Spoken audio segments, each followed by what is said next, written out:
You can control where the ball hits the rails so that you're not scratching. Here we go. More spin equals more speed. Now you got to be careful. More speed ends up giving you less control over the cue ball and you could scratch. How do we mitigate against the scratch? How do we not scratch? Well, first thing is give yourself more chance not to scratch by the amount of English that you use. Now we would need it to spin off the rail so that it gets the traction it needs to get all the way back down the table. So as it comes off, it's going to spin off the rail and shoot back down here to give you better position for the 8. The angle in, right, equals angle out, right? So we're coming back here like that.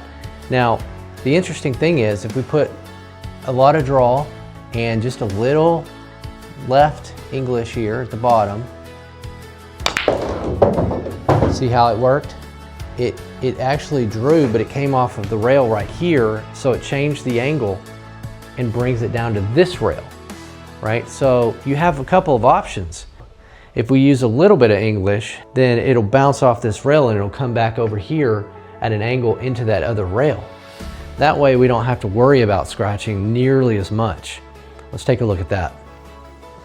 So I'm not going to put as much left spin, I'm going to put the same amount of draw on it. Watch this, look at that. Came right off into that middle diamond. Now we don't even have to worry about scratching. Let's look at another shot.